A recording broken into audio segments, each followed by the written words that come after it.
ഇനി മറ്റൊരു വാർത്ത ഒരു ഞെട്ടിപ്പിക്കുന്ന വിവരം വരുന്നത് അഫ്ഗാനിസ്ഥാനിൽ നിന്നാണ്. അവിടെ പാകിസ്ഥാൻ നടത്തിയ വ്യോമാക്രമണത്തിൽ കൊല്ലപ്പെട്ടവരിൽ 3 ക്രിക്കറ്റ് താരങ്ങളുമുണ്ട് എന്നാണ് റിപ്പോർട്ടുകൾ. പക്തിക പ്രദേശത്ത് നടത്തിയ ആക്രമണത്തിലാണ് ക്രിക്കറ്റ് താരങ്ങൾ കൊല്ലപ്പെട്ടത്. പാകിസ്ഥാന്റെ ഈ നടപടിയിൽ പ്രതിഷേധിച്ച് ത്രിരാഷ്ട്ര T20 മത്സരത്തിൽ നിന്ന് അഫ്ഗാനിസ്ഥാൻ പിന്മാറുകയും ചെയ്തിട്ടുണ്ട്. ബി ബാലഗോപാൽ അതിന്റെ വിശദാംശങ്ങൾ നൽകും. ബാലഗോപാൽ, അഫ്ഗാൻ പാകിസ്ഥാൻ അതിർത്തി ഇങ്ങനെ പുകഞ്ഞുകൊണ്ടിരിക്കുകയാണ്. കഴിഞ്ഞ ദിവസങ്ങളൊക്കെ വലിയ സംഘർഷങ്ങൾ ഉണ്ടാകുന്നു. അഫ്ഗാൻ താലിബാൻ സേന പാകിസ്ഥാനുള്ളിലേക്ക് കയറുന്നതും ടാങ്ക് പിടിച്ചെടുക്കുന്നതുമായ ദൃശ്യങ്ങൾ വന്നു. അതിനുള്ള ഒരു മറുപടി എന്ന നിലയ്ക്ക് ഇപ്പോൾ പാകിസ്ഥാന്റെ ആക്രമണം. ഈ 3 താരങ്ങളെക്കുറിച്ചുള്ള വിവരങ്ങൾ എന്തൊക്കെയാണ്? മറ്റാരൊക്കെയാണ് കൊല്ലപ്പെട്ടിട്ടുള്ളത്? ഇപ്പോഴും ഈ സംഘർഷാവസ്ഥ ഒരു കൊടുമ്പിരി കൊണ്ട അവസ്ഥയിൽ തന്നെയാണോ?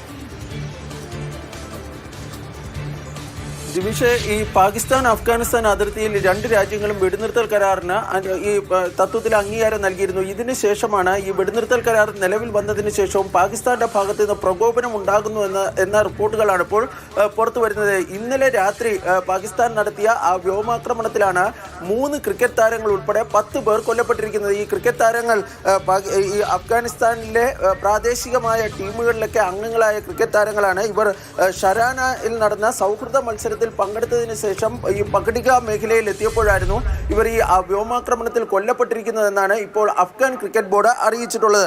കബീർ, ഹാരൂൺ, സിബ്ഗത്തുള്ള എന്നീ 3 ക്രിക്കറ്റ് താരങ്ങളാണ് പാകിസ്ഥാന്റെ ഈ പ്രകോപനത്തിൽ, അതായത് വ്യോമാക്രമണത്തിൽ കൊല്ലപ്പെട്ടിരിക്കുന്നത്. ഇതിൽ പ്രതിഷേധിച്ച കടുത്ത നടപടികളിലേക്ക് ഇപ്പോൾ അഫ്ഗാനിസ്ഥാൻ കടന്നിരിക്കുകയാണ്. അതായത് നവംബറിൽ നടക്കാനിരിക്കുന്ന ത്രിരാഷ്ട്ര T20 മത്സരത്തിൽ നിന്ന് തങ്ങൾ പങ്കെടുക്കില്ല എന്നിപ്പോൾ അഫ്ഗാൻ ക്രിക്കറ്റ് ബോർഡ് വ്യക്തമാക്കുകയും ചെയ്തിട്ടുണ്ട്. ഏതായാലും മേഖലയിൽ വീണ്ടും സംഘർഷം ശക്തമാകുന്ന സൂചനകളാണ് പുറത്തുവരുന്നത്. ഈ പാകിസ്ഥാന്റെ ആക്രമണത്തിൽ ഈ 3 ക്രിക്കറ്റ് താരങ്ങൾ കൊല്ലപ്പെട്ടതിന് പുറമെ മറ്റ് 7 പേർ കൊല്ലപ്പെടുകയും ഏതാണ്ട് 7ഓളം പേർക്ക് ഗുരുതരമായ പരിക്കേൽക്കുകയും ചെയ്തിരിക്കുന്നുവെന്നാണ് താലിബാൻ വ്യക്തമാക്കുകയും ചെയ്തിരിക്കുന്നത്. ഏതായാലും പാകിസ്ഥാന്റെ ഈ പ്രകോപനത്തിന് കനത്ത തിരിച്ചടി നൽകുമെന്ന് ഇപ്പോൾ താലിബാൻ അറിയിക്കുകയും ചെയ്തിട്ടുണ്ട്.